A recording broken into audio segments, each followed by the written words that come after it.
The fashion business has always attracted the rich and famous. In order to tap into the business and promote aspiring designers, fashion weeks have become the norm in most major cities around the world. London Fashion Week last September, for example, saw over 72 million dirhams or $19.8 million in orders alone.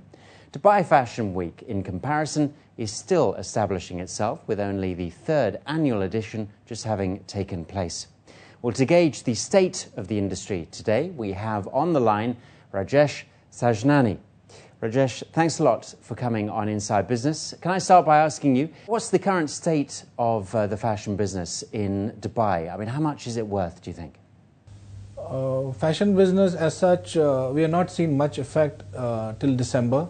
But from January onwards, we are seeing a slump of say around 30 to 40%. But it's going to recover soon, and we're already seeing some signs of recovery since this month. So not that much affected as real estate and finance. Do these fashion weeks that we hear about around the world actually produce sales? Unfortunately, no. Fashion weeks nowadays or of late has become more of it's an evening get together, or it's a place to be seen with, and there's no serious business happening, and buyers are not there. People are it's just a social becoming a social get together. But yes, for the designer, it's more of it's a good PR and advertising exercise. How was Dubai Fashion Week adapted for a specific market in this region, which is so multicultural? Actually, it's very difficult to adopt to or cater to particular nationality in Dubai with over 200 nationalities. So it's impossible to cater to all the nationalities.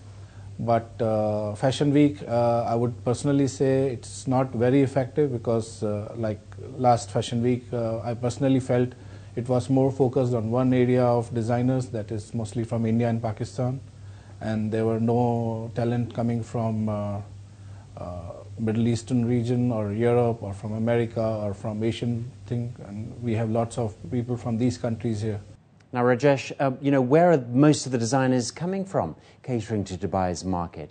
And are we seeing any Emirati designers coming through?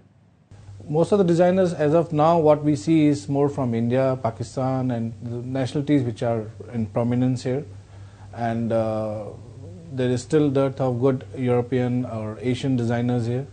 But Emirati designers, yes, they are coming up, but still not enough. And more encouragement, there should be more sponsors should promote them. Now, are we still seeing the high price of designer clothes in the market, or are those earlier prices now unobtainable? There are higher prices of garments, and actually in Dubai you would see the extreme of both sides. Like there are garments which comes from China or Syria or different countries which are replicas of the original designers, which are very, very cheap, but then the products themselves look cheap. But they are then totally altogether very high range of garments which are unobtainable, which are exorbitantly priced. That's where, like at C Fashion Gallery, what we have tended to do is to give a best quality product, a best of designs and best of finishes at a reasonably good price, because a designer garment need not to be expensive. A designer need not to put his price to each and every garment he creates, because every garment or every piece of art should have its intrinsic value, should be value for money. That's what the customers look for. Who are the customers of high-end fashion, and have the tough economical times changed anything? High-end fashion clients, I would say, of course, the Arabs from all the Gulf countries. They are the Iranians are good, they look for good fashion and they pay good prices. We have Russians, we have Europeans, and also to some extent Indian and Asian, like they are paying a good prices for the good product. How do you think we're going to see the fashion business change, do you think, over the coming years ahead?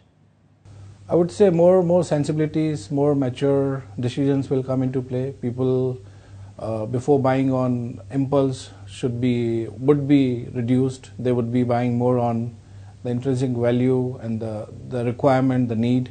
So it will be more of a modest fashion in fashion now.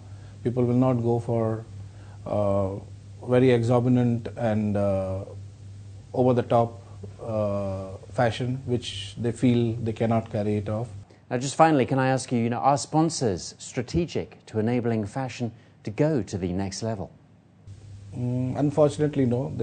Most of the sponsors, most of the events which I have personally seen, they are very short-term, with a short-term strategy. They don't have any long-term. They don't want to promote.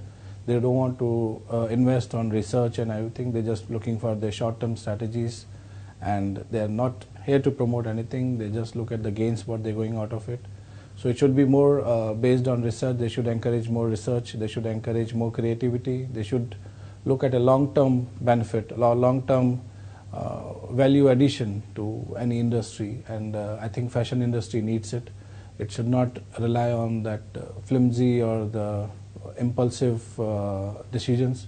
It should be more researched upon, and the new creative talent or new creative ideas or new designers should be encouraged, and they should be brought forward and invested money on, because they are going to decide the future trends, and they should be the one who should be able to have a say in the future.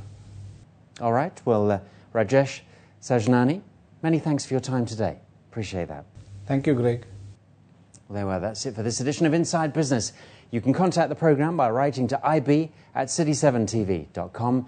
But for now, from all of us on this edition of the programme, goodbye. We'll see you again soon.